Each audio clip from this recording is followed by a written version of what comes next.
is it tells countries all around the world that Nigerian leadership, is ready and open for honest business, and that countries around the world should no longer see Nigeria as a pariah.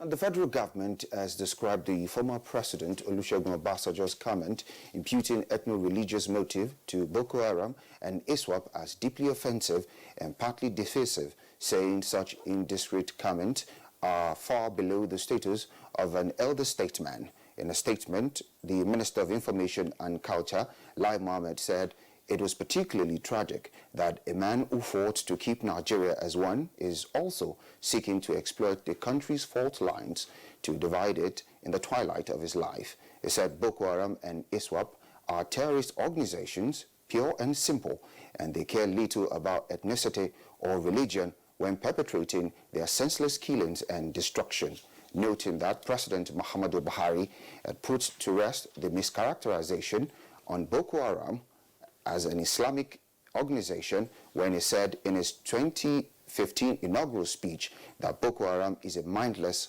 godless group who are as far away from Islam as one can think of it. And that's the morning news. Good Morning Nigeria continues shortly.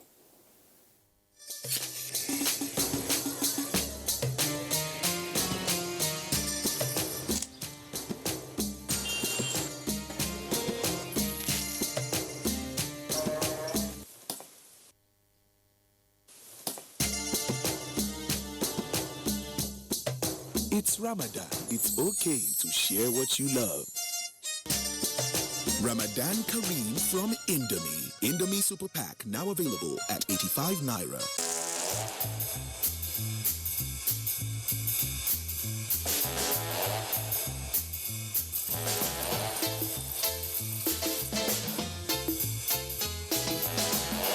There's a smarter way to live with Airtel Binge Plan, the ideal data plan for those heavy data moments. Get a 2 GB daily binge plan for 500 Naira. Dial *141# to activate. Live smarter with data.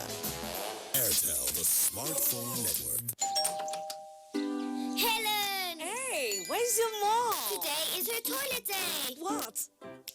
Helen! Toilet day? Tomorrow you're hosting a party and it's a matter of my reputation. Even if you spend your entire day cleaning with all this, it still won't be party ready. Impossible! Challenge? New Ticker Harpic 10X. Even if you use this solution 10 times, it won't give you the same cleaning like Harpic because its new Ticker formulation sticks to the bowl better, giving you a sparkling clean toilet. Wow! New Harpic 10X gives me the freedom from toilet day. NTA Television College Jos announces admissions into 2-year diploma programs in film and television production, television engineering, and broadcast journalism. The sale of forms will commence on the 13th of May and run through 30th July 2019. Admission forms can be obtained from all marketing offices, NTA state capital stations, zonal centers, or at the office of the academic secretary, NTA Television College, Rayfield, Jos. On payment of a non-refundable fee of 7,500 Naira in bank draft in favor of NTA TV College. Applicants can also obtain the forms through the NTA TV College portal at www.ntatvc.edu.nj. Applicants are required to possess 5 credits in GCE or SSCE in relevant areas of study in not more than 2 sittings, including English and mathematics. All properly completed forms attached with photocopies of credentials must be submitted on or before 30th July 2019. For further inquiries, please visit our website at ntatvc.com or call 0803 3144 383. NTA TV College, training you to be the best you want to be. Registrar, Announcer. What's up? His friends didn't come. Hey, let's practice. But you're going out. Don't worry about me. Nothing satisfies a mother more than seeing a child grow up. But I know as he sweats, he'll face the risk of germs which can cause skin irritation. That's why you need the new best ever Dettol Cool. Its new advanced formulation with extra menthol protects from up to 100 illness-causing germs and gives your family icy cool freshness. Growing up needs Dettol protection. Now, time for us to take some business stories with the Central Bank Monetary Policy Committee leaving policy rates unchanged, just as experts have blamed the absence of research for Nigeria's continuing dependence on foreign goods. Our correspondent, Kulu Muhammad, has the details. Good morning and many thanks for joining us on Business News. At its 267th meeting, Central Bank of Nigeria's Monetary Policy Committee resolved to hold all monetary parameters at current levels. The monetary policy rate is retained at 13.5 asymmetric corridor at plus 200 and minus 500 basis points around the MPR. Liquidity ratio is 30% and cash reservation at 22.5%. The committee frowned at the appetite for deposit banks for government securities and urged the CBN to put in place policies that will regulate access, urging them to lend more to the private sector as a key of growth. The agricultural sector plays a strategic role in the process of economic development of a country. Crop production plays a crucial role in Nigeria's economy. It not only provides food and raw materials, but also provides employment to a huge section of the population. The size of food and cash crops in Nigeria should be enough to ensure assertive food and business security. One then wonders why it costs Nigeria as much as it does importing fruit juices when Nigeria's soil grows a number of fruits in commercial quantities. What we are trying to encourage the federal government to do for the country, packaging of natural fruits. If you look at, we don't produce natural fruit in this country, we import fruit, and it's a lot of money to import fruit into the country. We can also produce and consume and also import natural fruit that doesn't have sugar.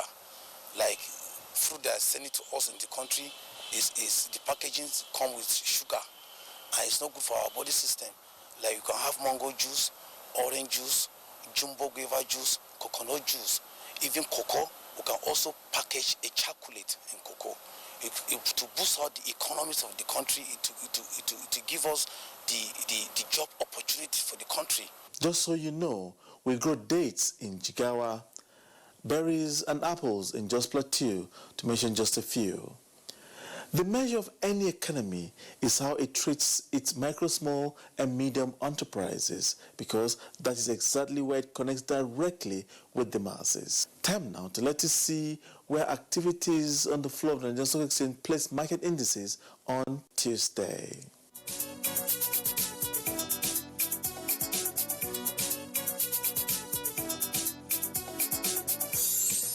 That's business news at this time. See you again soon. And we'll bring you as our next segment, newspaper review.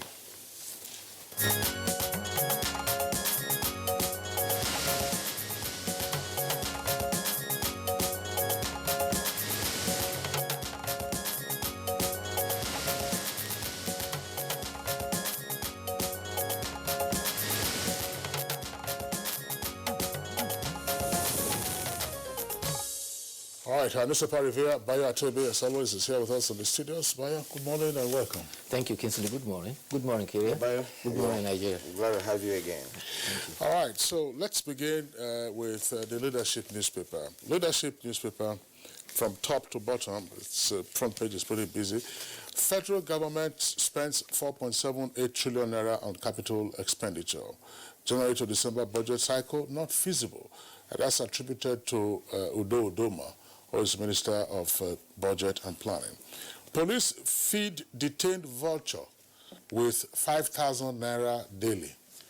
That's on page 15, according to the Leadership. Police feed detained vulture with 5,000 naira daily. That's on page 15. Now, 20,000 health centers abandoned. That's according to the minister, with 3 riders. So that says only 10,000 functional, and 14 states fail to access health fund, and pressure on tertiary hospitals behind failing health sector. Saraki queries National Assembly clerk over stringent media accreditation.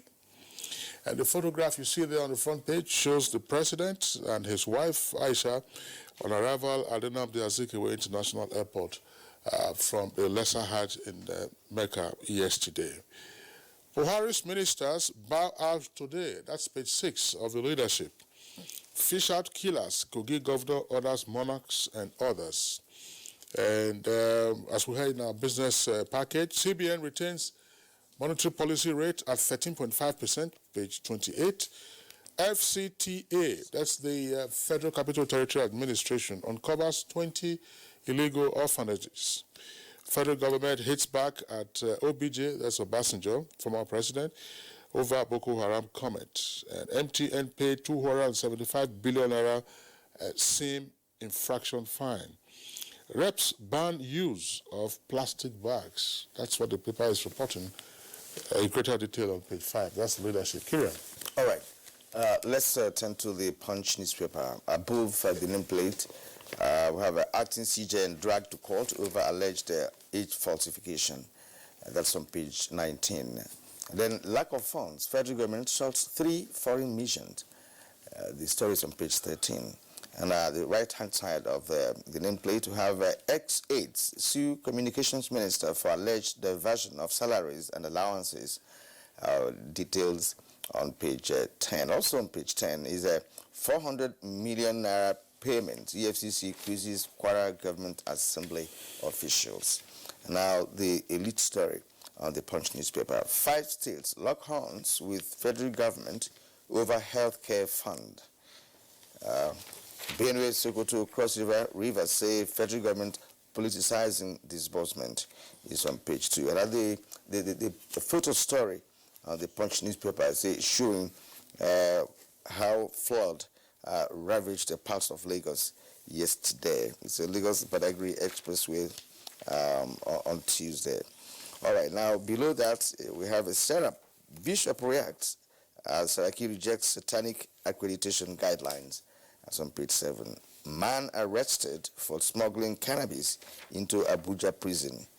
Bandits K1 abduct 5 in Nasarawa. That's what the paper says. It's on page 8. And then Buhari returns from Saudi Arabia, warns against drug trafficking. We have that story also on page 19 of the Punch. Let's bring in Bayer now. Yeah, let's focus on the basic primary health care.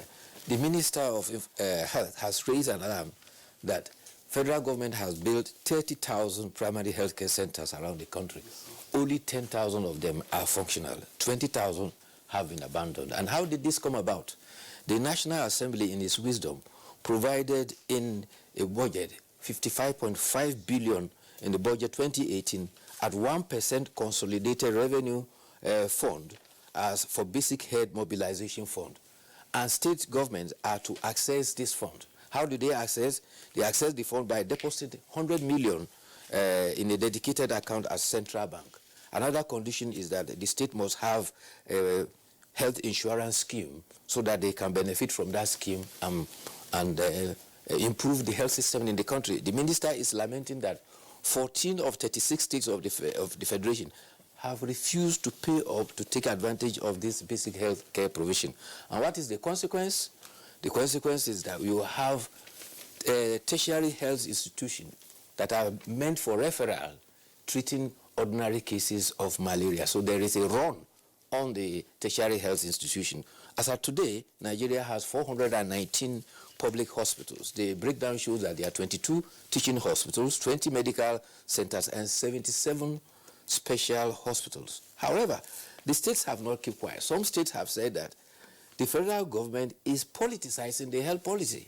They are saying that 4 states specifically allege that beneficiaries from the fund are skewed in favor of states that are in the good books of the federal government. But the question to ask here is, have they paid their counterpart 100 million required to be deposited at Central Bank, and do they have state health insurance? Those should be part of the condition and conditionalities. Now, we cannot be crying about ending medical tourism when the intention of the administration is to ensure that primary health care, the basic health care, is provided. We now have 30,000 facilities across the country. 20,000 are abandoned because state governments are not taking advantage of this. And I'm beginning to wonder why they did not deduct this 100 million from every state's account, right from the from source, as it is said.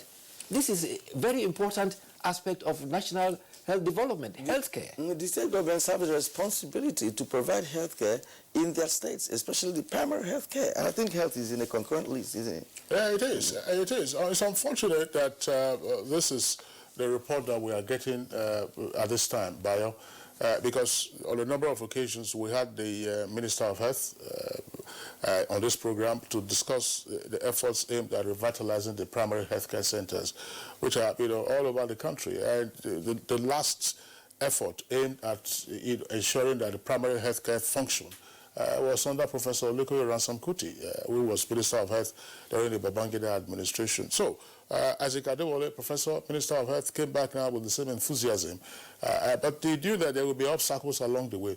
Just as you are asking the question, that is what we also found with UBEC.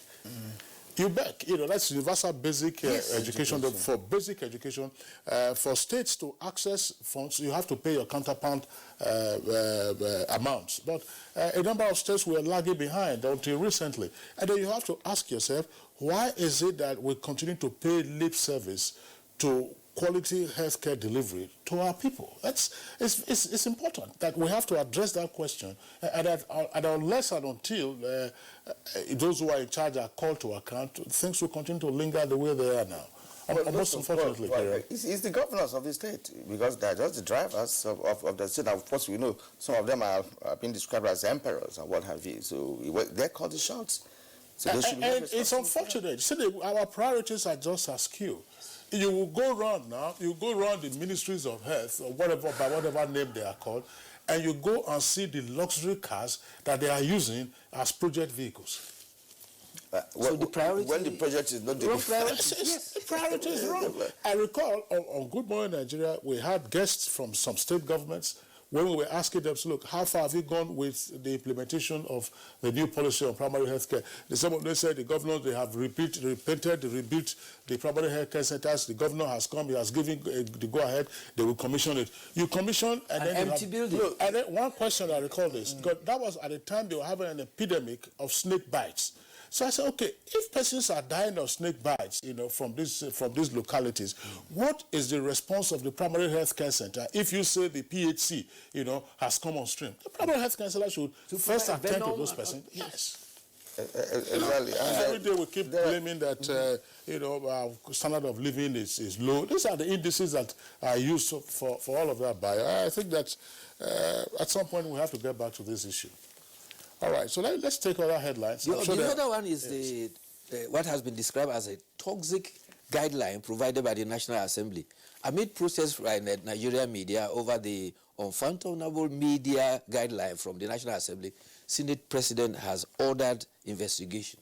Dr. Saraki ordered an inquiry into the issuance without the knowledge of the leadership of the National Assembly. Similarly, the clerk of the National Assembly has been asked to brief the National Assembly leadership about it. The Speaker of the House of Representatives, too, has reportedly denied knowledge of the June 11 effective date rules, and therefore leadership reports that the information director who signed has been directed to withdraw it. Yeah, we discussed part of it yesterday on Good Morning Nigeria, when it was, first reported, and of course the reaction of journalists in Nigeria. I think the administration of the National Assembly rests on the clerk of the House, and for the leadership of the National Assembly not to be aware of this, even before it was released, is cause for question, because as a matter of fact, he should be the last gatekeeper, in line with the process of administration at the National Assembly. So one wonders why the leadership is denying knowledge of this when it was already almost made a law, if not that the Guild of Editors and other organizations under the practice of journalism had to react the way they did yesterday and even today. Well, the reaction was expected, but however, if there is any going forward, the National Assembly itself needs to look inwards. And my suspicion is not far-fetched. They are reacting to what has become a press corps. Press corps are court-like institutions. You have a press members constituting themselves into press corps. For the National Assembly, one of the challenges is that some members of the National Assembly have complained that you don't get media exposure as you want, there are certain persons who get the exposure. In fact, one of those who complained is a former colleague of ours who was a journalist who was in the Senate, complained that she cannot bring herself low to patronize colleagues before she can get exposure. And so if you have to have patronage before you get exposure, these are the indices. And therefore, the NUJ must put its feet down and clamping down on what has become, what do you call it now? Beat associations. Cartel journalism. Yes, they have become a cartel of journalism. Sometimes they constitute themselves that unless you come through them, you cannot hold a press conference. And other journalists who are not members of that association cannot have access to persons. That is not journalism. Right. That is cultism. Yeah, but that doesn't, by point is noted, Kyria point is noted, but that doesn't justify the regulations or the guidelines that the management of the National Assembly issued for the accreditation of journalists. I mean, those guidelines are simply unacceptable. Unacceptable to the extent, but part of the point is, I don't think it is the fault of the top brass of the National Assembly, let's just say the presiding officers and so on and so forth. This is coming from the management. And part of the responsibility, indeed, if we have journalists in the national who cover the National Assembly, it is their responsibility to expose why and how these guidelines came about in the first instance. Yes. Don't wait for the Senate President to set up a committee to find out. That's why you are a reporter. Why did the National Assembly management come up with these guidelines? Who were those behind it? It is not sufficient to say National Assembly management. That's omnibus. Who were those persons who were seeking, to bring about these draconian regulations that you used to find behind the iron curtain in the 70s and 80s as part of the efforts, at muzzling the media? In fact, we don't need to ask who was responsible for that, because the management is the management, and they have hierarchy, and there's no way such document, will be made public, without endorsement of the administration of the National Assembly. So needless going to ask who are responsible for it. It's in the open. The responsibility must attach. It must attach. So the management. So there's only we know the people that are at the helm of affairs. Management is omnibus. You must know who were those that spearheaded this. What might they do tomorrow? That is the purpose for you to find out why this. So what is their background? Okay. So simple that such documents cannot go to the public without the endorsement of the final arbiter in the National Assembly. The management of the National Assembly is headed by the clerk, and he has responsibility for everything that comes from there. Yes. However, the leadership of the National Assembly says they were not aware of it. That is the legislative leadership. That's right. However, if you read through the guideline, you will see the occurrence of press call. Absolutely. That was the target. Yes. Okay. But that's why I said that we also have to find out. What is it that our colleagues themselves have not done right, as you pointed out. All right, let's return to the papers and take a look at the Nigerian Tribune. Nigerian Tribune above the nameplates. We'll take one headline from there. Reps pass bill to abolish discrimination between degree and HND. That's on page 3. And below that, that's the name tag. You have CBN to limit banks lending to government. And then National Assembly accreditation guidelines for journalists suspended. We just discussed that. Saraki orders probe. Now, police to block some roads as Atiku's application hearing opens today. That's page 9. This story says federal government attacks Obasanjo over Fulanization comment. That's page 4 as well. 5 killed as gunmen attack Katsina villages. Kidnappers abduct chief hunter and one other in Osun, demand 2 million naira. Pages 30 and 36. The EFCC quizzes Kwara, SSG, and Assembly clerk over 400 million naira payments of severance to public officers and lawmakers. Page 37.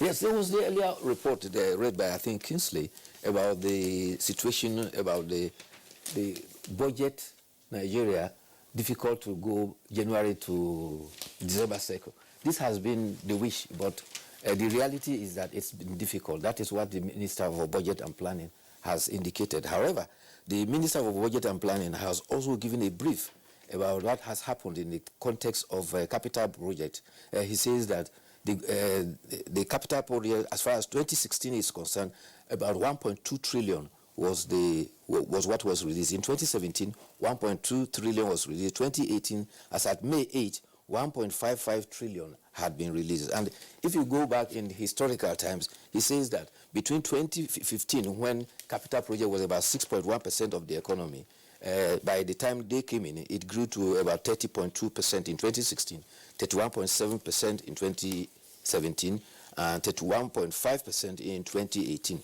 However, sadly, in 2019, instead of going up, it has gone down to about 26%.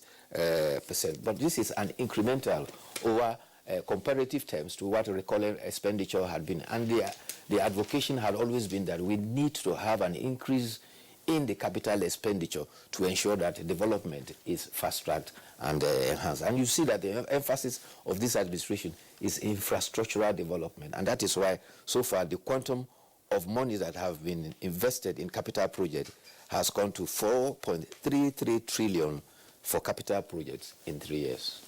Okay, now let's go to editorial. You are done with it? Yeah, I'm virtually done. But the idea of saying that we cannot return to January to December budget cycle speaks again to our time management habits. Time management, that's what it boils down to.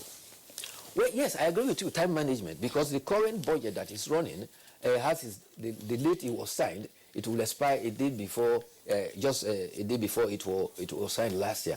But the law also provides that until the budget cycle is approved or assented to, the federal government, the executive, has the prerogative to spend some amount of money, almost equivalent to what was approved for it in the previous year.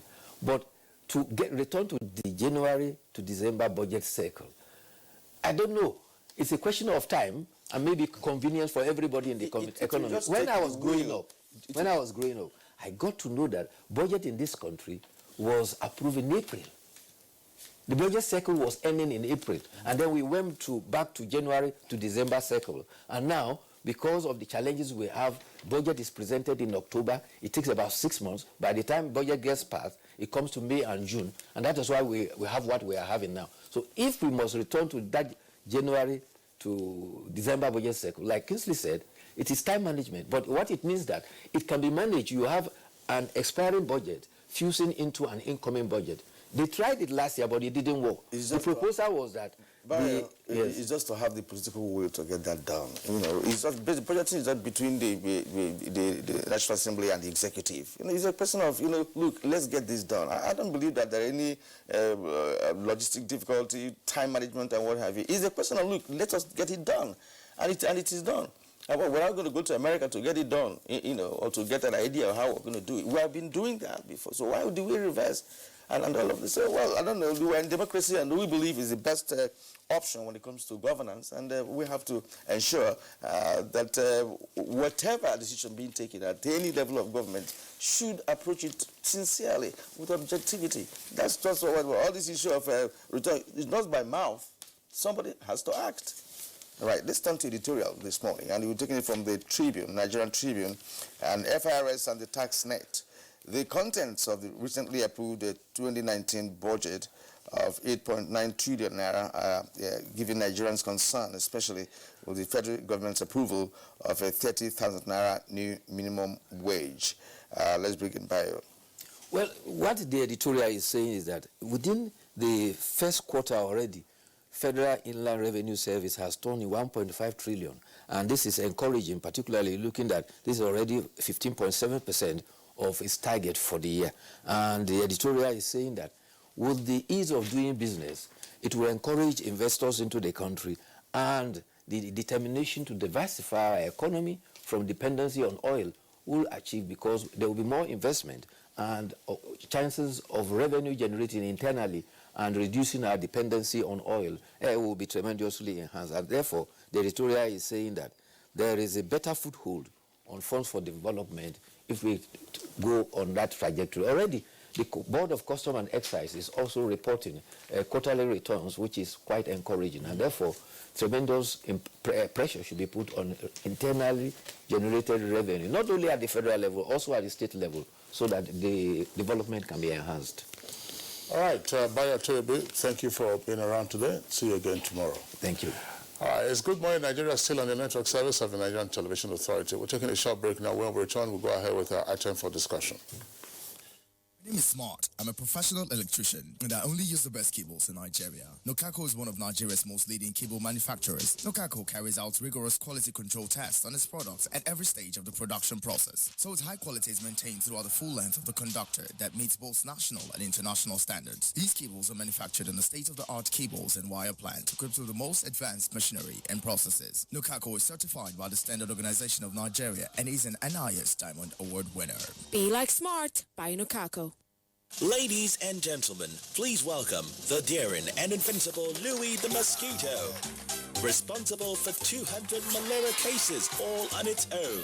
Is there anything that can kill Louis? Morphine! Presenting Mortise Power Guard. Its powerful formula kills malaria mosquitoes fast. So, get Mortise Power Guard.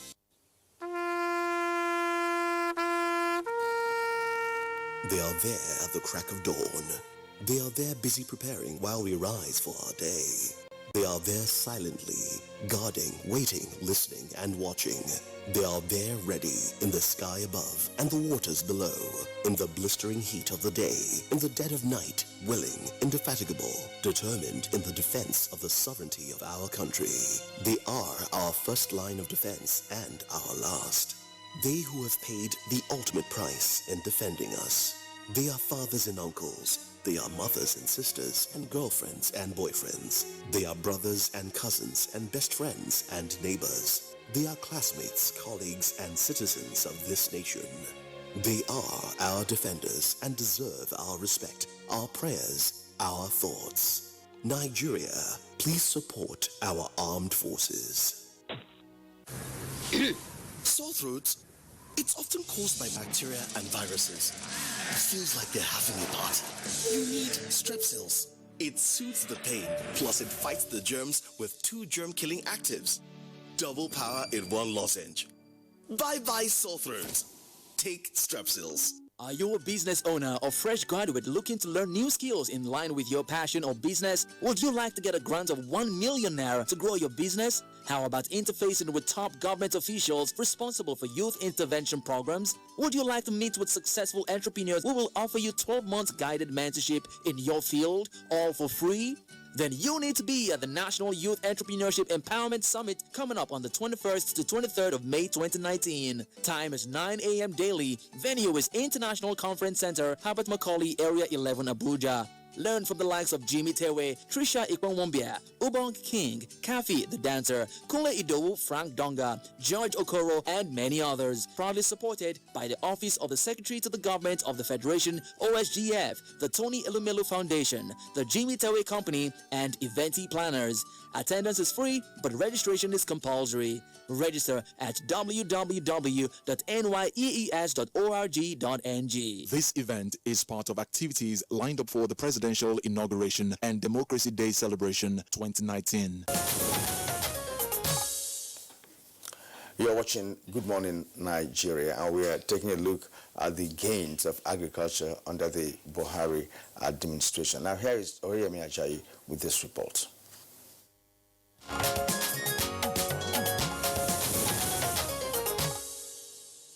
Since the inception of President Muhammadu Buhari's administration, the campaign on reviving agriculture has been on the rise, with the aim of making the country attain food sufficiency and even exports to other countries.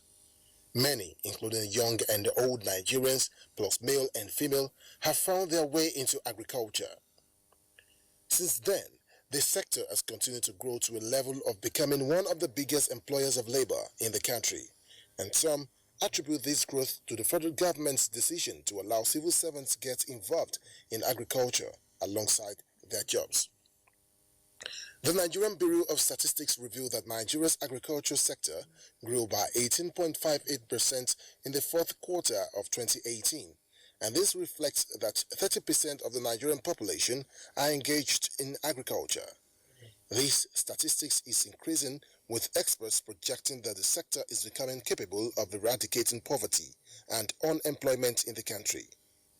Over the years, international investment in the sector has increased, especially in the areas of food, as millions of dollars have been invested, especially from China, the United States, amongst others. Agriculture has made the diversification campaign of the present administration of utmost importance, making the country shift away from being an oil-dependent nation to harness the huge wealth and opportunity in the agricultural sector. Today, Nigeria has stopped the importation of different agricultural products, such as rice, and has commenced exportation of products to different countries, contributing to Nigeria's foreign exchange. Worthy of note is the Anchor Borrower Scheme, developed by the Central Bank of Nigeria with the intention to create linkage between the anchor companies involved in processing and smallholder farmers of required key agricultural commodities. It is to provide farm inputs in kind and cash to boost the production of these commodities. What more needs to be done to bring in more people, especially the youths, into the sector, and how can the wealth of the sector be properly harnessed? Guest on today's edition of Good Morning Nigeria will tell us more shortly.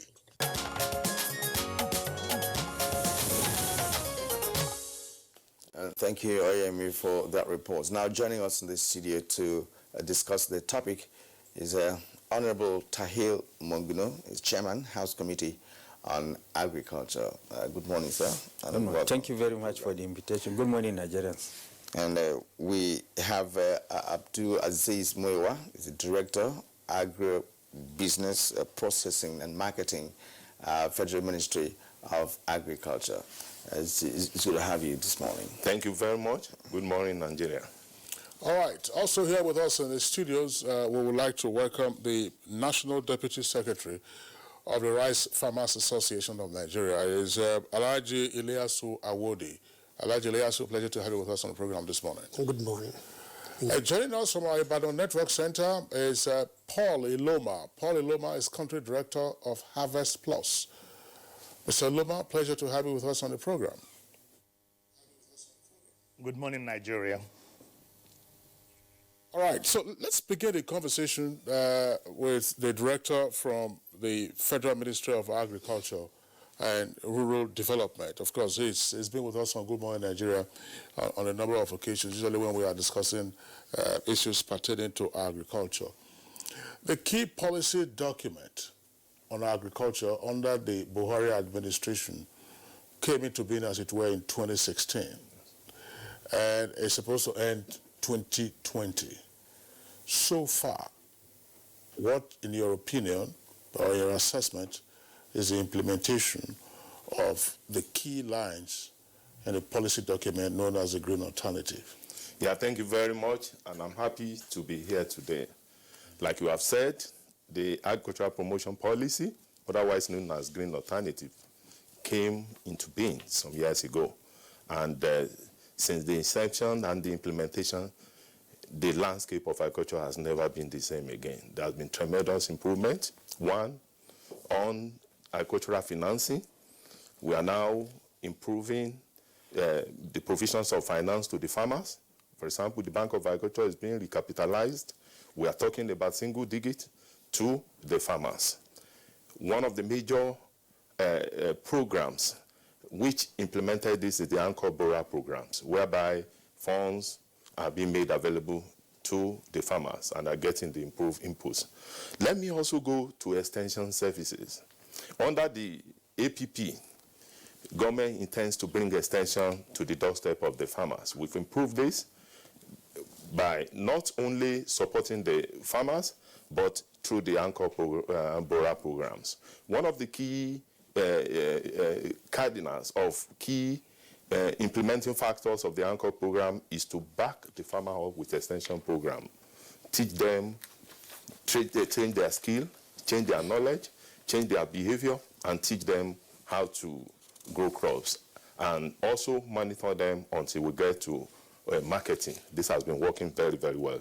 Also on the input, we are making improved inputs available to the farmers, most especially the seed in terms of fertilizer. The presidential initiative from fertilizer has been doing very, very well. And this is now taking good fertilizer to the farmers. Also, let me quickly go to import substitution. We are implementing the import substitutions very well. What do we mean by this? We are promoting some of the produce. We have the comparative of advantage of producing in the countries. And we are now bringing in import to substitute those ones we cannot produce very well. A key important of this is the rice. We're doing very, very well in rice production. Also on land clearing, we are supporting farmers because we discovered that one of the major and critical inputs of crop production is land clearing. In some areas, like the southern part of the country, the cost of clearing is very, very high. So government is supporting land clearing. Agricultural mechanization, we're also working on this by introducing some programs that are making it very, very easy to farmers to access agricultural equipment. We are facilitating the processing equipment to the farmers. This, we have been able to reduce the post-harvest losses by ensuring that they have access to processing equipment. Marketing, let me be honest, that Nigerian farmers are very hardworking.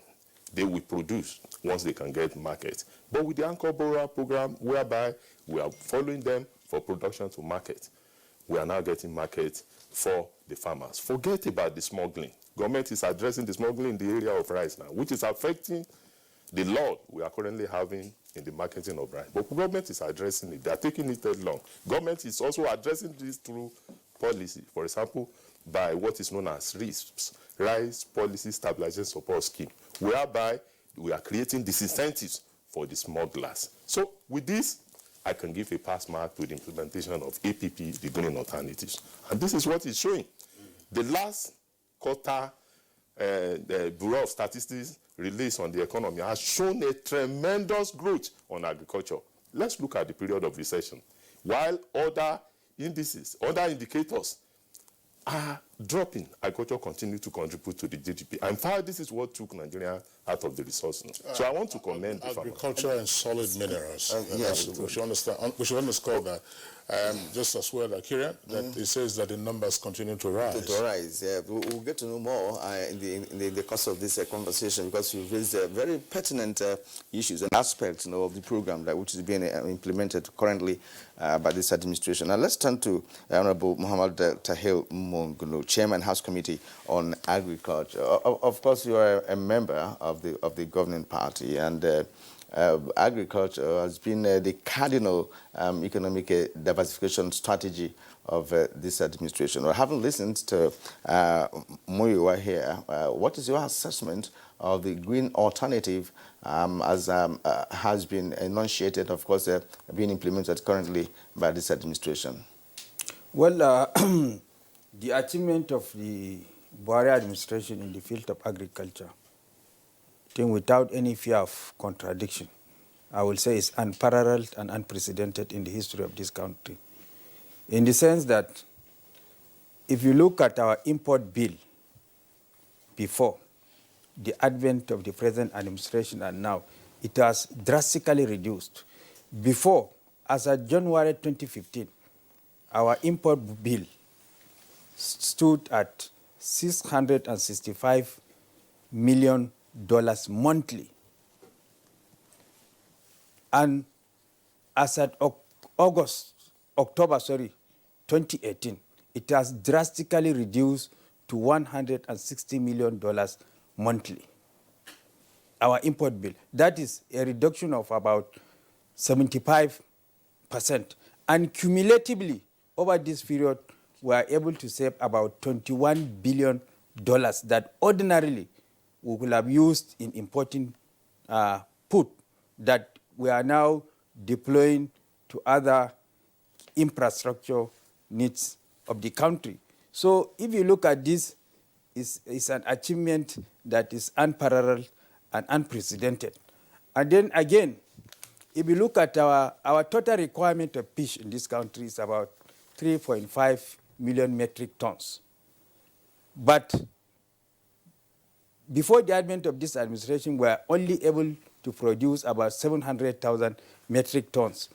But because of the aggressive encouragement of the aquaculture subsector, the production of fish has now grown to 1.2 million metric tons, which is a significant improvement. It's as a result of the concerted effort that is being shown by the Buhari administration. Then again, if you look at fertilizer, because of the fertilizer initiative, government saved about 60 billion naira as a result of the fertilizer initiative. And then the price of fertilizer that hovers around 8,500, sometimes even up to 10,000, has now dropped to 5,500 as a result of the fertilizer initiative.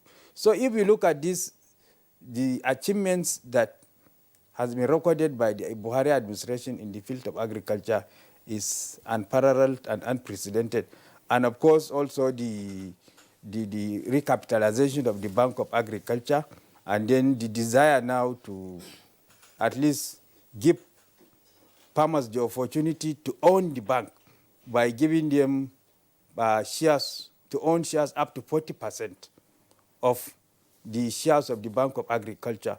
Then the federal government, the Ministry of Finance incorporated 20%, Central Bank of Nigeria 20%. So this will bring down interest rate from double-digit to single-digit interest rate, because one of the major problems that we have in agricultural growth is that of access to single-digit loans, because there is no way a farmer can break even by accessing loan at double-digit interest rate in the conventional banks. So these are some of the achievements that were recorded by the Buhari administration, which I said they are unparalleled and unprecedented in the history of this country.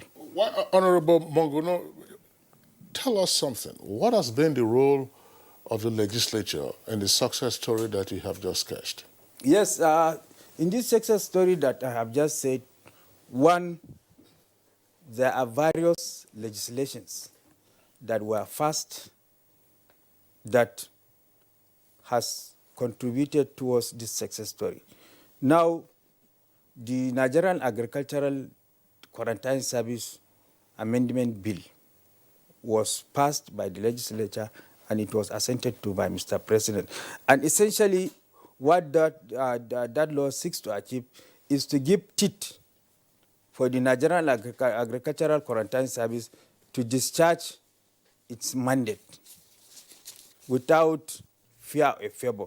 Because if we say we are going to export food, then the Nigerian Agricultural Quarantine Service should be strengthened to discharge its mandate of making sure that food or agricultural products that are exported are in tandem with international best practice, so that our agricultural produce are not rejected outside the country. Then again, we have also passed the fertilizer bill. And essentially what that law seeks to achieve is there's a lot of quackery in the fertilizer industry. People sell fertilizer, sand in the name of fertilizer to farmers. So, and there is no sanction that follows. So that bill seeks to regulate the manufacture, the sale, and then even the importation of fertilizer, to regulate it. So that also has significantly contributed towards this goal. Then also we have passed the bill on the Nigerian Agricultural Credit Guarantee Scheme to guarantee credit to farmers, because that is also one of the major challenges that we have. Then again, we have also passed the law on the establishment of the National Agricultural Land Development Authority, because one of the major challenges that we have now, especially in the southern part of the country, is that of land clearing. And now we are encouraging our youth to embrace agriculture as a means of livelihood. If we still allow them to use cutlasses, bows, and harrows, and what have you, there is no way we can encourage them. So the purpose of strengthening the National Agricultural Land Development Authority is to strengthen them so that they can acquire the necessary machinery and the necessary wherewithal for the purpose of land clearing, and also leasing it out to our young farmers for the purpose of encouraging them to embrace agriculture as a means of livelihood.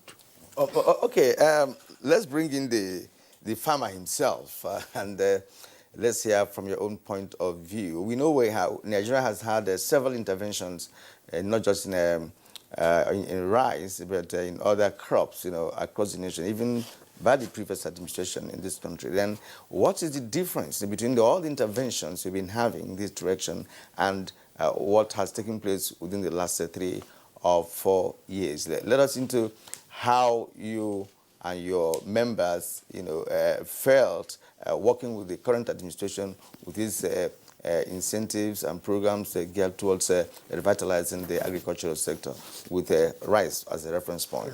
Thank you very much. I may like to start with maybe use Honorable Manguno's word that, the growth of agriculture in this country, in this administration, is unprecedented. That's the word I want to use. In the past, we have this ACGS loan from Central Bank, which didn't work quite well because farmers will have to provide security for all the loans they acquire from the commercial banks through the guarantee of the CBN. First and foremost, the Anchor Borrowers Program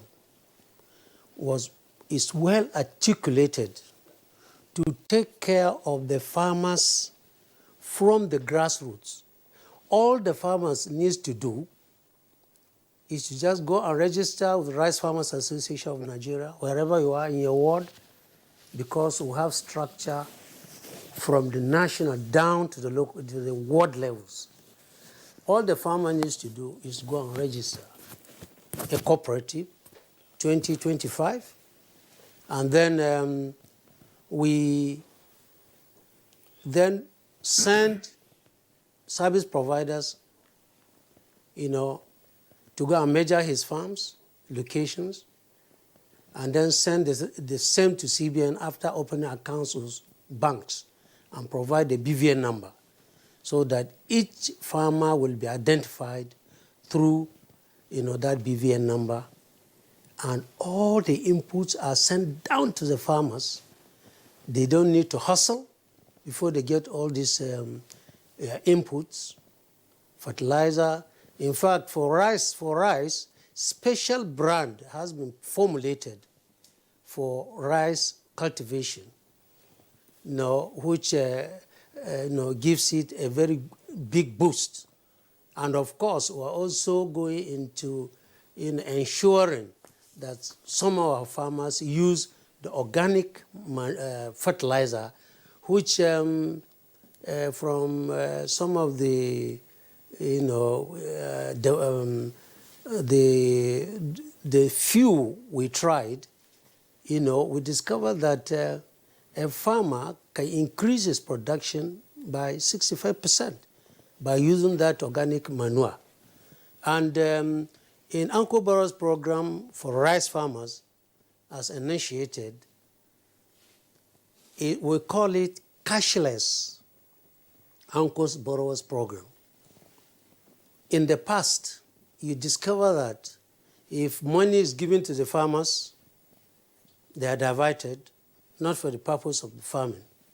But this time around, the only contribution the farmer does is maybe to go and spray his farm with the chemicals given to him. That's why he does it himself.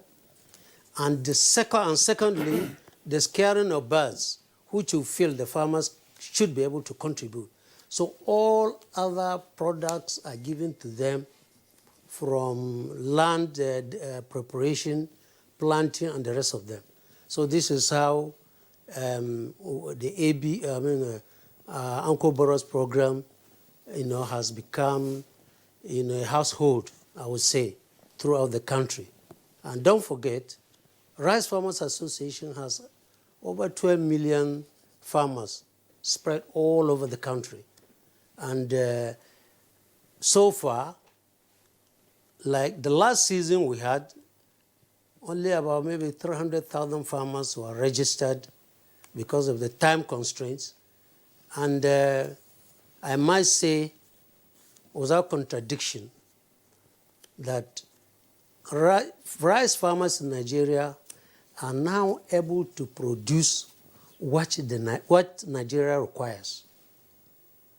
You know, because we've had that argument that if you go to markets, you don't see Nigerian made rice. We said no. Maybe a lot of Nigerian rice are being rebagged.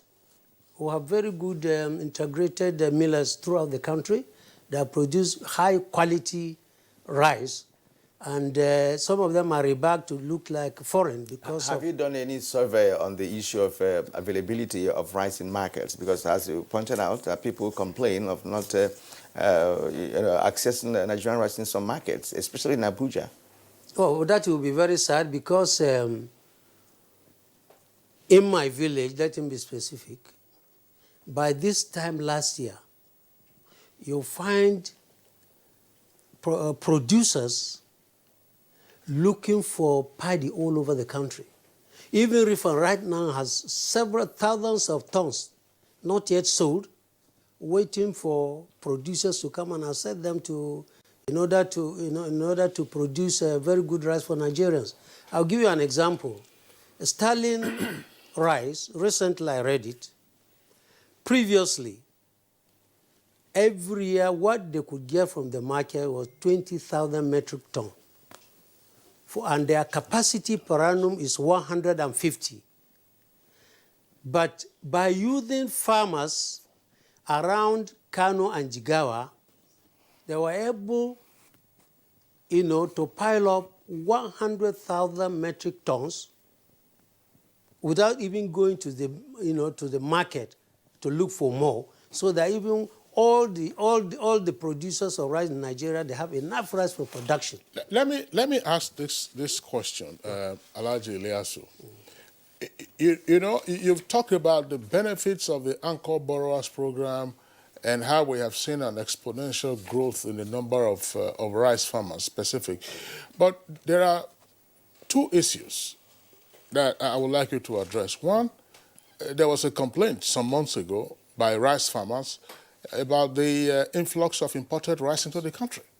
So, how are your members responding to that? Second point, in this rosy picture that you have painted, what is your relationship with your state governments?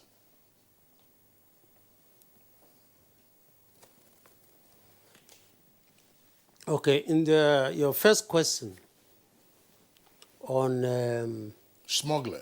On smuggling. Even, I think 2 days ago, I overheard the Comptroller General of Customs,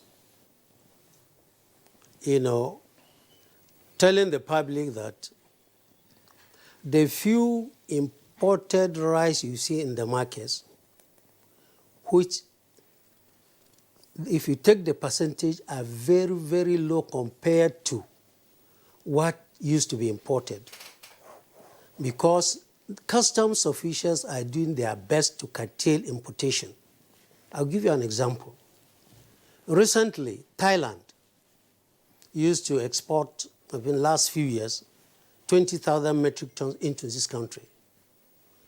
But through even smuggling, last year they were only able to smuggle in only 5,000 metric tons. You can see the figure. For that reason, they decided to come to Nigeria to partner with Rifan so that they will produce, with Nigerians, very good rice that the quality will be compared to the one in Thailand, because they have no longer job to do, because most of the rice being imported are no longer coming in, because CVN has refused to give any approval on Form N to import rice into this country. And again, I don't have the figures right here. If you see the quantum of rice being, all the smuggled rice being seized in the borders. It is a thing to cheer. So we cannot say that all this importation, because Nigerians are already, into always taking imported rice they feel is the best for them. But the recent, there was a workshop by Kari in liaison with John Kufo and Melinga Gate on rice production. When they tested rice, imported rice, they discovered that it has no any nutrition, it's zero. That's the one they use. While Nigerian rice has anything you require. All right, we'll pause it at the we'll moment. pause it. The other leg of my question, I think we'll come back to it. But is there a suggestion, therefore, that rice farmers were crying wolf? Well, perhaps a section of them could be. It could be a section of them. I think it may not be the rice farmer per se. It may be public, that are saying that because rice farmers, they have avenue even to sell their rice. We aggregate most of these farmers, all rice farmers that have rice, we are in liaison with the producers through, what my friend, the man from the Federal Ministry of Agriculture said, RIPS, PPS.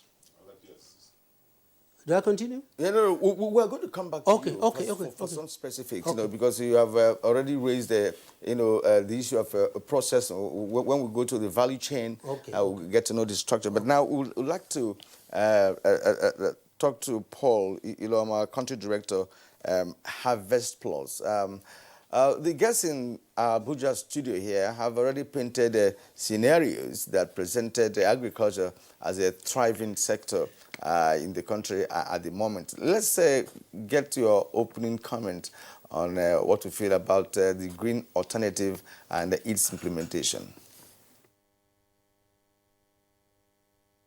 Well, good morning once again, Nigerians. Yes, I very much agree that we've had some growth in the agricultural sector. But it's also nice for us to evaluate that growth vis-a-vis what we truly require to see here in the country. If you take any of the crops, rice, cassava, maize, and other crops, we find that there are still gaps in the system. There are still gaps. So much as, yes, we are very happy that we've achieved some growth, I think there are some basic challenges that we still have to look at. I remember very clearly now that a number of rice processing plants in Kebbi and other parts of the country are not operating at full capacity. So it means there are gaps. And if you also look at those growing cassava in the country, this is one of their worst years. We are worried that this year many of our farmers may not be willing to grow cassava, and that's because what they grew last year is still very much on the field, and so everybody's crying about glut. And so the question is how to truly ensure what I will call sustainable growth in the agricultural sector. It's nice that in 1 or 2 years we have growth and subsequently we have a decline. And this is capable of strongly discouraging farmers from sustaining production. So yes, we've had growth, and we know clearly that Nigeria is talking very strongly about commercialization, which is really the area to go. But again, some of our worries remain that, number one, some of our varieties are not as high yielding as you would expect if we are to go full commercialization.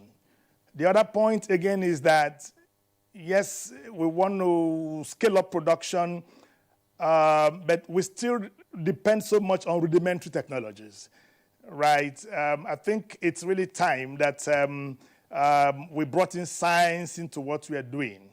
It's time agricultural sector is managed by reputable persons, good resources in the system. I'm strongly worried that if a Nigerian today says he wants to produce rice, he wants to produce cassava or maize, how would he find a farm manager? That sector remains very, very weak in the country. And so until we've developed the right human capacity to drive Nigeria's agriculture, if we continue to depend solely on the rural poor farmers, it's great that we are looking at our food security, but for us to drive agriculture to the point that it becomes a catalyst for our growth, we need to think commercialization, and thinking commercialization means we need the human resources to drive that. Another key point here is that if you look at the bulk of our production, it's almost all going into the food sector. I don't think much more than 5% of our produce go as raw materials to the industries. And aligned now with the Federal Ministry of Health expectation that Nigerians should be well nourished. There's a lot of talks about nutrition, and the farmer also rightly said it. Recently, rice was found not to have much nutrition. So the question is, are we producing chaff for Nigerians? If food is produced to meet our nutrition, then we should begin to ensure that nutrition is mainstreamed into the crops we are growing today. And so there's a whole lot of things to be done. But on the face value, yes, I agree that there has been growth, but it needs to be better articulated. And to a large extent, it will be so wonderful that the growth we've achieved is not truncated again in the very near future. So how do we sustain it? How do we ensure that farmers are truly encouraged to grow and to meet their food needs and to supply to the industries? How do we look at what we can call a catalyst now? Because Nigerians learn by what they see. So it's good for us to have all these policies, the Ankobras program, and the rest of that. But what the Nigerian farmer needs to see is that assurance, that reality, that if I do this, I'm going to enhance my income by X. And I think in that area, we've not done the best we can. So all of this put together, I'm very positive that our agricultural terrain will grow. But I think, again, we need to look at what we've not done well and find a way to bring them on board.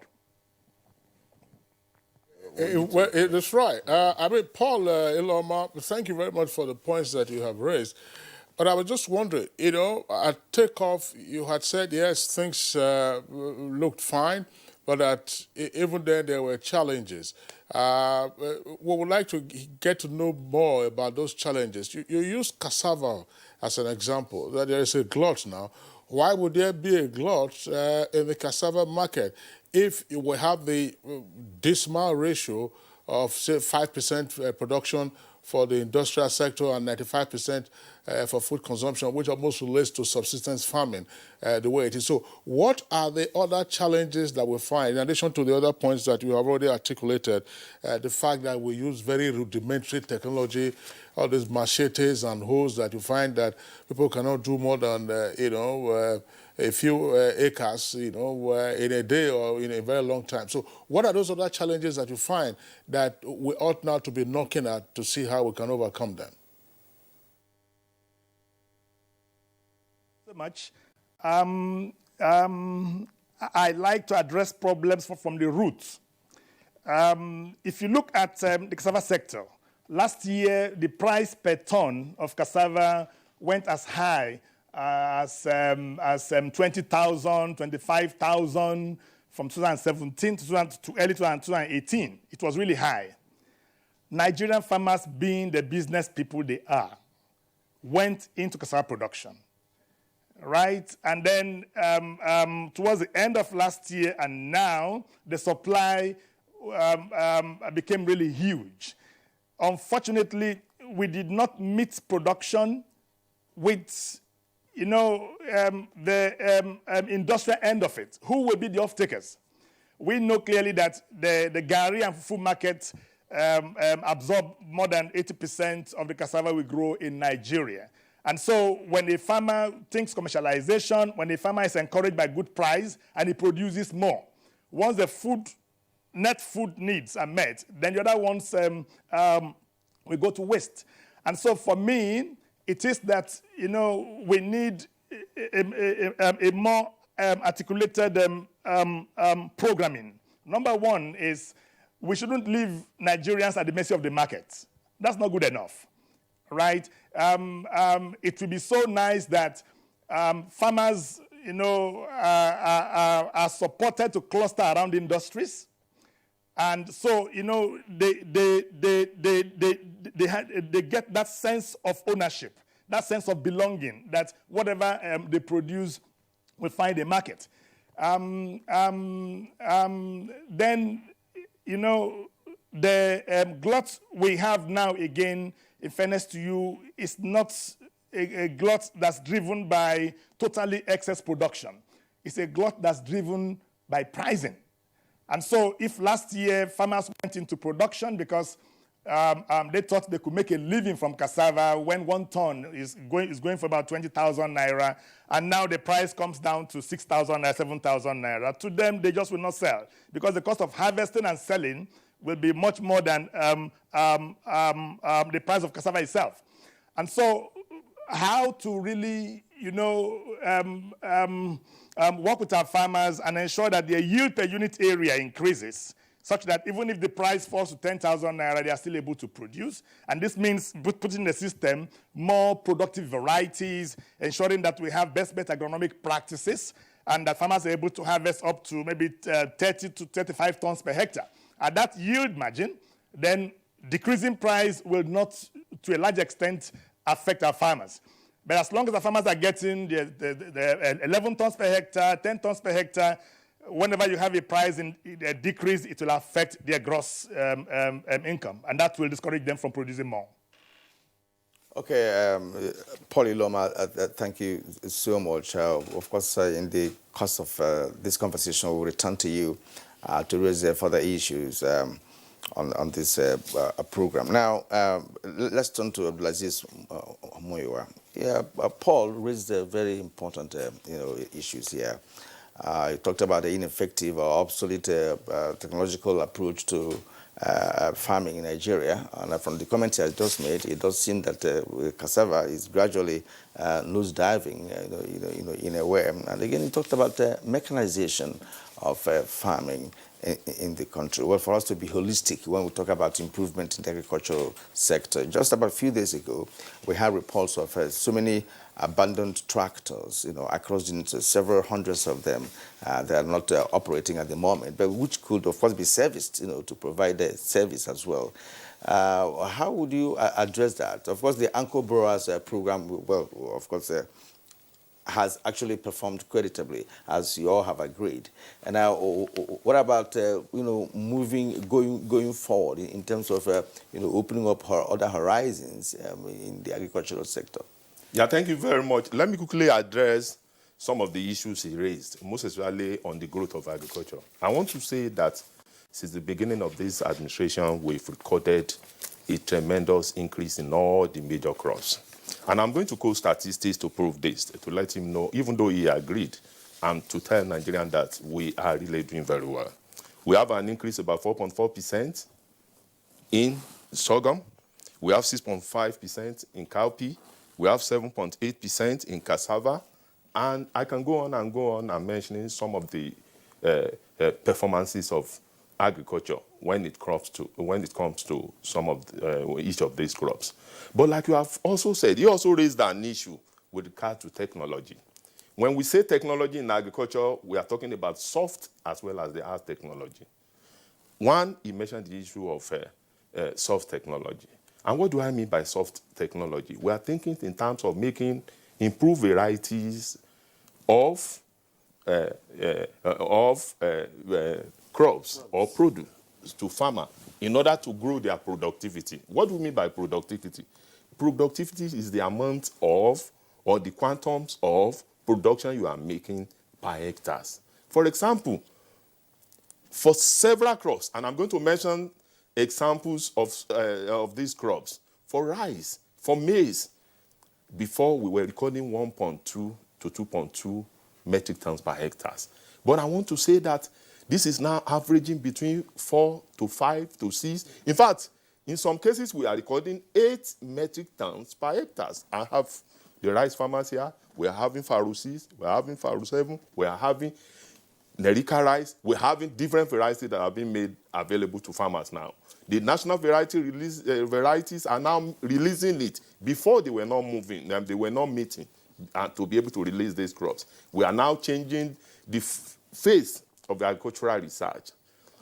Agricultural research institutions are now being challenged. They are now being given mandate to produce and address specific challenges mentioned by Paul in his. Let me also mention the case of cocoa. Nigerian cocoa nosedived because our productivity was going down. Also because of the markets, also because of the quality. Our productivity per hectare was less than, it was in kg, was in kilogram. But we have now developed, Cocoa Research Institute has developed a new variety, which is producing 2 metric tons per hectare. This has been a tremendous breakthrough across the West Africa. We are making these varieties available to farmers now. We are popularizing it. The same thing goes for maize. The same thing, the productivity has increased. And like he said, farmers are now being trained. Take, for example, these young graduates that are being employed and that are being given funds. The empower, thank you very much. Yes. The young graduate, the empowers. If you mention agriculture, I'm sorry to say, agricultural sector is one of the sectors that is making use of them very well. We are training them to be an extension service providers, private extension service providers. Thousands of them have been trained on subsector, on poultry, on this. Let me now go to hard technology. You want to ask a question? Let me quickly go to hard technology in case of tractors, in case of mechanics, in case of equipment.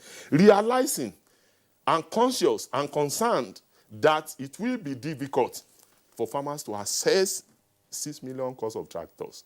We are grouping them together in form of cooperatives, and we are now making tractors available to them to hire it.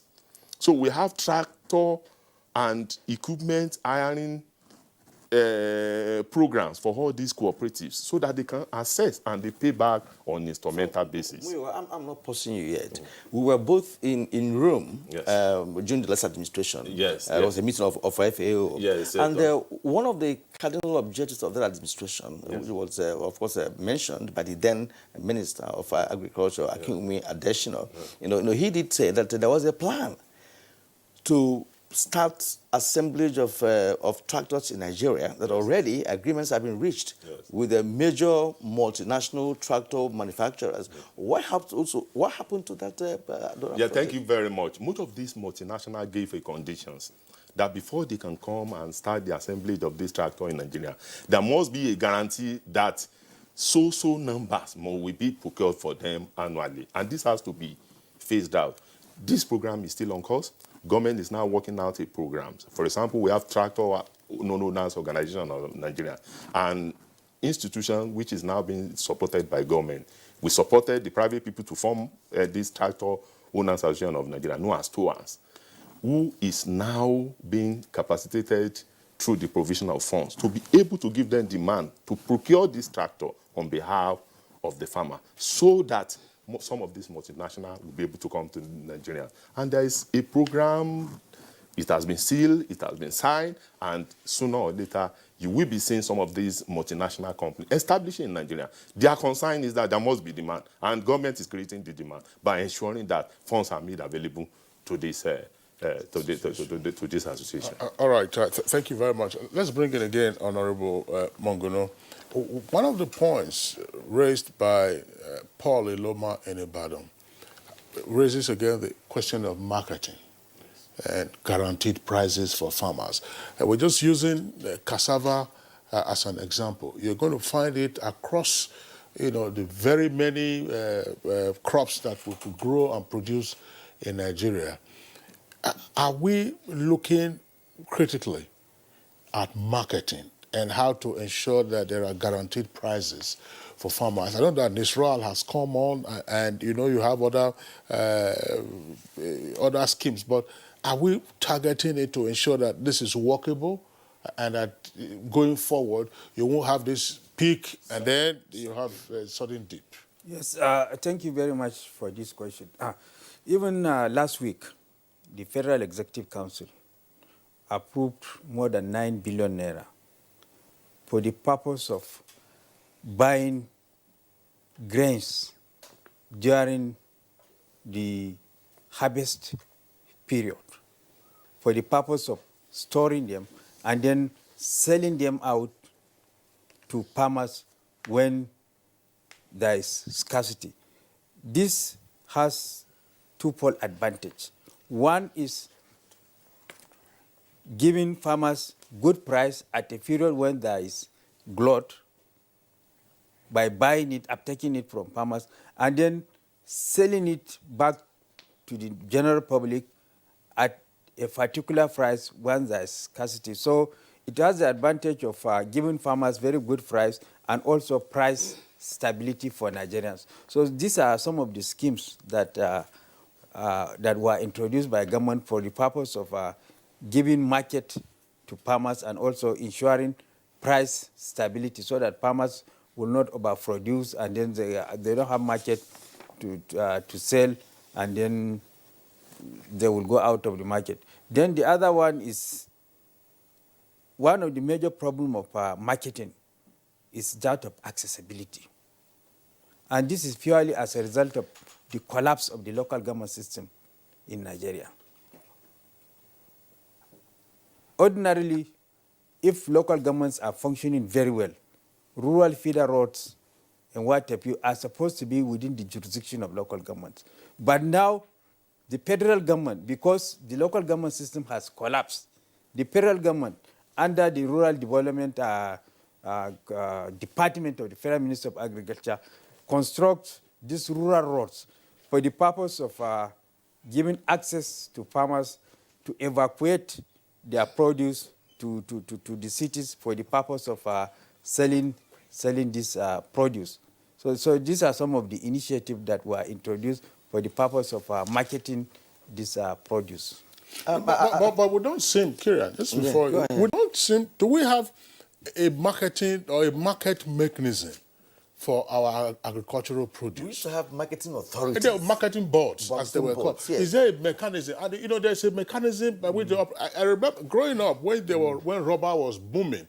You know, there were the so-called factory buyers who would buy the lob, you know, some stinking, the latex, you know, when there be some stinking stuff like that, and then they will have a scale and they used to weigh it, and then they go, and then they sell. But the same thing would, of course, you have with cocoa, those who will go around to buy. So is there a mechanism for dealing with this, or do we have, because there's been talk about bringing back the marketing boards, which were scrapped in the 1980s.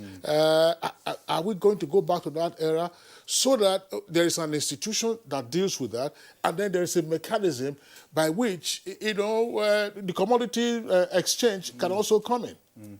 Yes. I think government is working on this.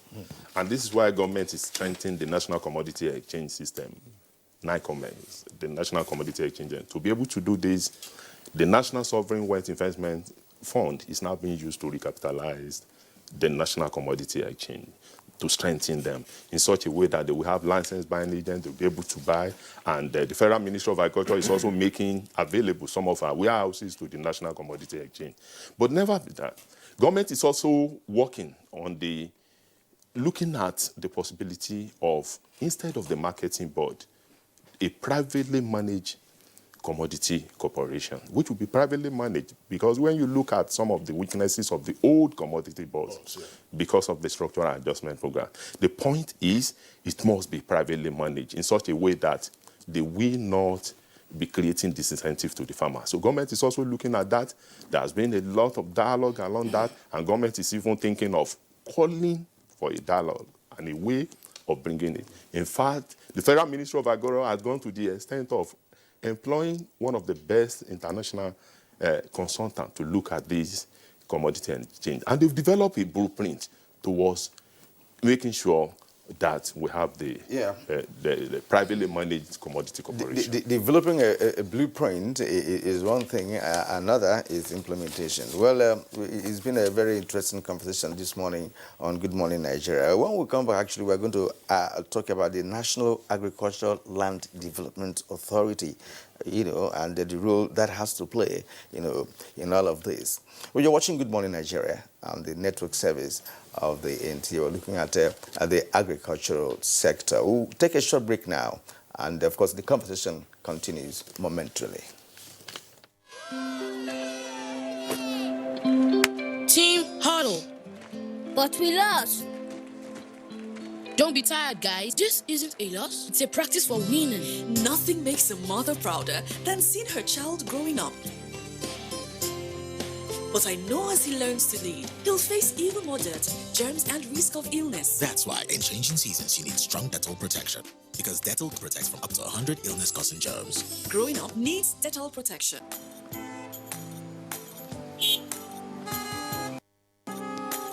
Move now! The red light won't kill you. Move now! To they disobey traffic law, they cause accidents. Me, I don't talk, say, I no go dey do am again. Because change begins with me.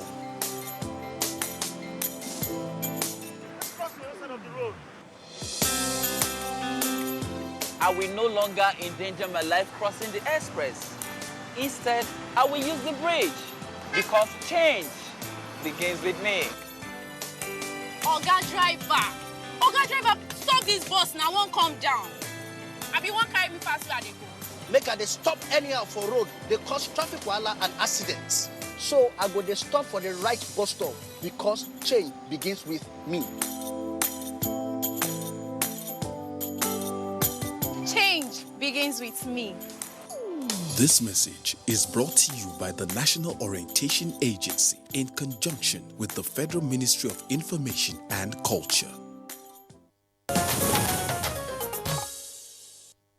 All right, you're welcome back, and it's still Good Morning Nigeria, reaching you live on the network service of the Nigerian Television Authority. We have quite a number of tweets, Kirian. Let's begin to plot through the tweets. There's quite a number of them. Now, this is from Musa Hadeja. The agricultural sector is booming with innovations as farm inputs have been sold at subsidized prices, but delayed in terms of supply at the right time. Now, Law Alpha C says the agricultural sector has witnessed a great and patriotic boost courtesy of the able minister. Nigeria can now feed its numerous citizens at the expense of importation. Babs, it's now an open and short fact that agriculture is Nigeria's next oil. The earlier we realize this, the better for us. The world itself is gradually leaving behind the era of oil, which must focus on agriculture with its endless value chain. Very relevant. And now from Badamosi Adamu, we need to improve poultry, forestry and fisheries subsectors, increase small-scale enterprises and increase in per capita productivity of the people through improved technological innovations. Cecilia Koroma, it says there's thumbs up for this government in the agricultural sector. Shops and markets now parade an array of well-packaged Nigerian agricultural produce. I can attest to that. Oh, exactly. When you go to the upscale supermarkets, you find Nigerian agricultural produce in packages that sometimes you have to look closely. They say, oh, yeah, this is from Nigeria. Rice in particular, you find that. But some are still foreign, including fruit. Well, that's right. Some still are, but a great deal of this. I mean, fine. The packaging of Gary, for instance. I think a number of these producers have gone into Gary. The way Gary is produced, the way ground beans is produced, ground plantain. Those are improvement. Yes, a lot of value, added value. Yes, that's right. Crayfish. Although if you go to one of those shops, I don't want to mention the name. It's very expensive. I don't go there. So Akeju Olabaju says, as a stakeholder, it has done better, but not enough to beat our chest. We need to move away from glorified smallholding farmers policy and encourage large-scale commercial farming with its value chain fully developed for over 67 million hectares of arable land to make impact. Now, Itatigbe Zekeri tweets, the Buhari-led government has no doubt recorded achievements in the agricultural sector, programs such as APB, PFI, TGA, what does that mean? And homeschool growth for Buhari's program, that would be APB, has encouraged and empowered and enhanced our locally produced farm yields. We are not there yet as a food-sufficient nation, but we are improving gradually. OTU Zobea, agricultural sector has experienced honest, measurable growth. I applaud the Buhari administration, and thanks to the Minister of Agriculture, we in the diaspora are now able to invest in agriculture from anywhere in the world. This must be a diasporan. Well, apparently so. Festus Akimboewa, with the Anchor Borrowers Program and financing of production of rice, wheat, ginger, maize, and soya beans in 9 states, the fertilizer agreement with Morocco and agricultural equipment hiring enterprise. Surely Buhari administration is reviving agriculture, but more should be done in securing our farmers and improving the standards of our agricultural exports to stop the rejection of our produce. All right, Ashiru Mohammed, as long as we don't move to large-scale mechanized agriculture, we are far away from attaining food sufficiency. Government must provide the enabling support to drive the agri-value chain. We cannot dismiss the role of stable electricity in the processing of agricultural products. Our hopes are still high. Delay Jack Solomon, now adequate grants to procure equipment for mechanized farming and making fertilizers available to serious farmers and improve seedlings will go a long way in ensuring food sufficiency. Titus Mondenok, he says, security. Can farmers farm when they are kidnapped and abducted while farming? Agriculture is the basic mainstay of a typical Nigerian man, but today it has dwindled because of kidnappings. Is government even helping with agricultural subsidies? All right, let's go to the second set of tweets, Kirian. This is coming from Ibrahim Moduaji. Now, Honorable M.T. Moguno, in your capacity as a federal lawmaker, as well as your vast knowledge in agriculture, what are the plans to ensure that farmers in relatively peaceful local government areas in Borno have necessary help from the federal government to enable them return to farming? Okay, we have Yahaya Wada. Good morning. I think one sector that has benefited much under the present administration is agriculture, going by the government intervention so far, which have made Nigerians to go back into farming again. Today, most of us eat local rice without stones in them. It is commendable. Now, Cletus Ugele tweets, it's true that there's been improvement in agriculture under the Buhari administration, but storage facilities are very important.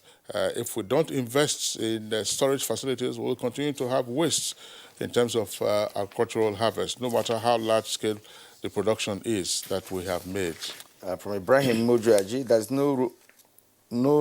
need to roll out special programs to attract graduates into farming through modern agricultural mechanization.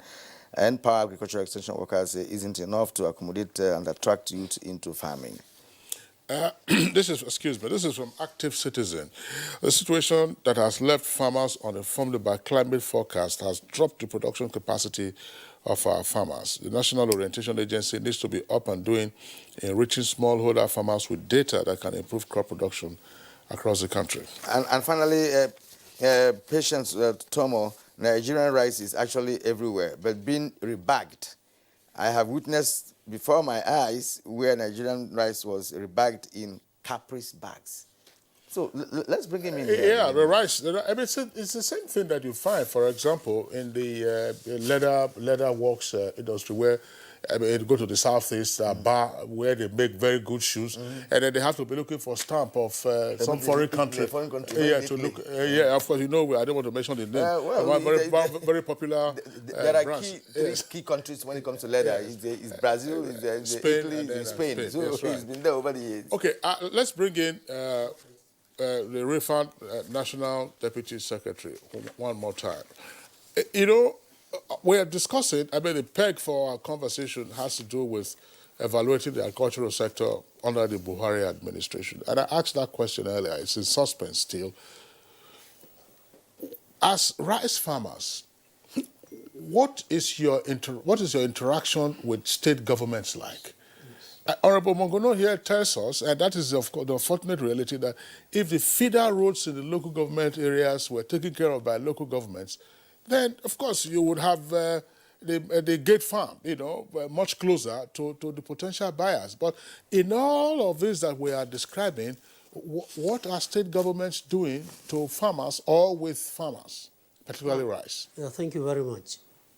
I can only mention few states in the Federation that have actually keyed into this program. We would say Kebbi, maybe Sokoto, Kano, Jigawa, Lagos, Ebonyi, Cross River. These 7 states have done very well. Even at Niger too. You see, because what is happening, let me take the example of Lagos, Kebbi. There was an agreement where they produce, lake rice, and in Ebonyi, the governor there banned eating of imported rice. You cannot find a bag of imported rice in Ebonyi because the governor is too strong. Yes. And Cross River, all of you are aware that there is this magnificent outfit in Calabar where they have this automated seeds production. It's automated. And they have one of the largest mill in Abuja, so that all the rice produced will be taken to that mill for processing for Nigeria. And in addition, they have the capacity, if you are in Kano and you want seedlings, they can fly their seedlings to Kano, transplant it within 1 or 2 days and go back. This is a revolution in Nigeria. And you see, some states have not actually keyed in. Yesterday, I was happy with the Taraba State Chairman of Rifan, who told me that he was to travel to Abuja today. He said, no, the governor has a program of farming, and he has been specifically invited to attend, that ceremony, because he had bought some, mini, what do you call them, tillers. And when we were talking of this mechanization, these tillers, they are cheap, some about 500,000, and they can cover 1 or 2 hectares per day. A small farmer needs those things. So this is why the government needs to do a lot to ensure that, these farmers are assisted. Is it the hand-operated? Yes, hand-operated. Some you can even climb them, even with the harvesters. They're very small. They can do a lot of work every day. Yes. You see, this is where Nigerians were supposed to focus ourselves. When you ask about, Nigeria to get into maybe implementation of these tractors in Nigeria, I think they have opened 1 or 2 in Kaduna.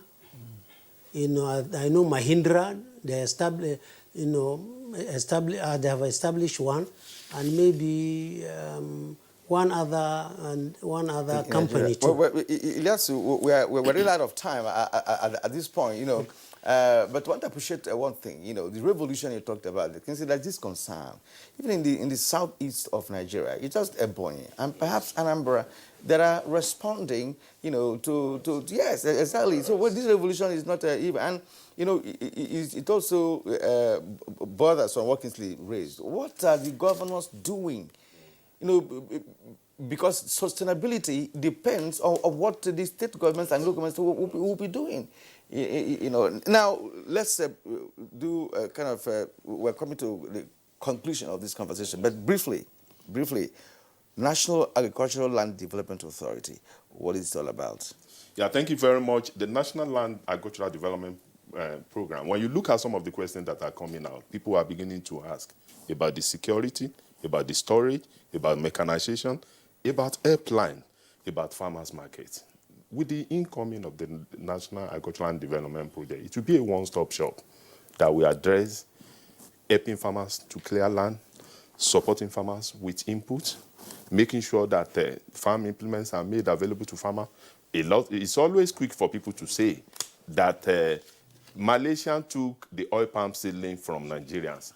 But what we fail to realize is that Malaysia is able to achieve that achievement because they are having large plantation. So government is addressing the problem of security through agro rangers. Government has set up an agro rangers will be made up of police, will be made up of civil defense, will be made up of security people to ensure that farmers are able to farm without fear. Government is also solving the problem of storage. Don't forget that the farmers are supposed to address the on-farm, while state government address the buffer stock, while federal government address the strategic reserve. Government yesterday only concessioned and officially hand over some of the silos to the private people to solve that problem. On the large-scale farm, like I've said, NADA is there to address that, to help farmers clear land and also make the... Government has also established a helpline system whereby a farmer can get farm advisory service through text messages and through voice. All right, so we'll pause you there. Honorable, coming here on the issue of NADA. Yes. I think the National Assembly deserves a pat on the back because of the challenges with regard to land clearing, especially in the southern part of the country. The National Assembly, in its wisdom, decided to initiate the bill on NALDA, which was eventually passed and then it was assented into law, with a view to attracting our young graduates in this technological age to embrace farming as a means of livelihood and then create employment for them. Then one of my constituents has asked a question about what are we doing to encourage farmers that have gone back to their ancestral land, having achieved security, so that they can... Well, that is the main reason why the Northeast Development Commission came into being.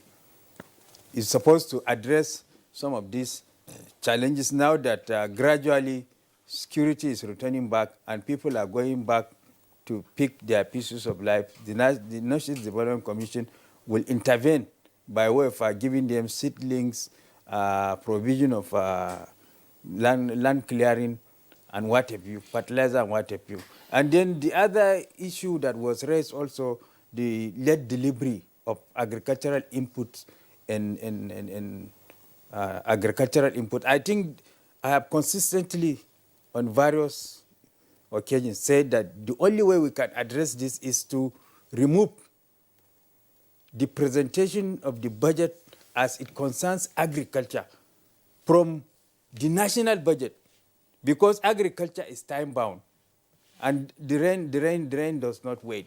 So we have to separate it to presentation to the National Assembly from the other sectors. All right, Honorable Maguno, thank you very much. Paul Iloma, we are out of time virtually, but fertilizer, are we doing well? Because one of the things we must acknowledge is the agreement that President Buhari reached with the Moroccan king. And then we also saw the revitalization of the fertilizing blending plants. Are they all up to scratch? Are farmers happy? Are we doing the right things with regard to the fertilizer production and distribution? Yes or no? I think we are moving towards where we should be. The fact, however, remains that the average utilization of fertilizer in Nigeria today remains very low. It's one of the lowest I've seen around. We know the nature of our soils. Unless we really ensure that crops have access to sufficient nutrition, they may not be able to give us the increased yield that we are targeting. So yes, some steps have been taken, but I know very clearly that the fertilizer sector should really be a commercialized sector. We have seen what happened in the past when government had a lot to do with fertilizers. I want to see a sector that's highly competitive, and that is the only way we can bring down the price. Really, talking about subsidies on fertilizers and other farm inputs. These are very great ideas, but they are always not very, very sustainable. All right, Paul Iloma, sorry for cutting you short because, you know, we really have to go for now. But I think that fertilizer is getting much better these days. We're no longer hearing about scarcity of fertilizer. Ilyas, we can't come to you now because time is full. Let me first of all thank Honorable Muhammad Tahir Monguno, Chairman, House Committee on Agriculture, for sharing his thoughts with us this morning. Thank you, sir. It's always a pleasure to have you. And Abdul Aziz Muiwa, Director, Agribusiness, Processing and Marketing, Federal Ministry of Agriculture and Rural Development. Thank you very much for coming. Alhaji Ilyasu Awodi, National Deputy Secretary, Rice Farmers Association.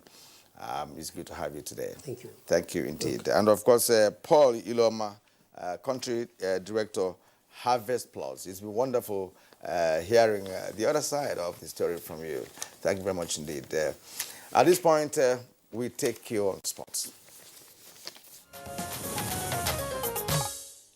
As the curtains came down on the just-concluded World Taekwondo Championships, which was held in Manchester, United Kingdom, between the 14th and 19th May, Africa found itself left out of the podium experience as no athlete from Africa managed to win a medal in the world event dominated by Asia and Europe.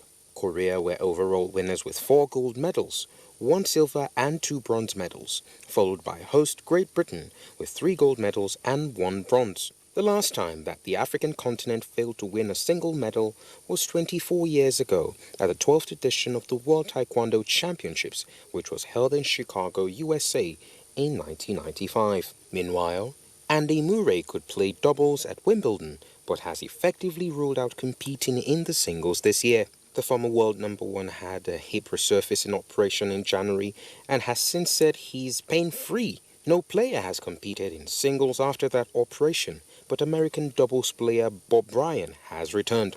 3-time Grand Slam champion Murray has returned to training and was hitting with Australian Nick Kyrgios at Wimbledon on Monday.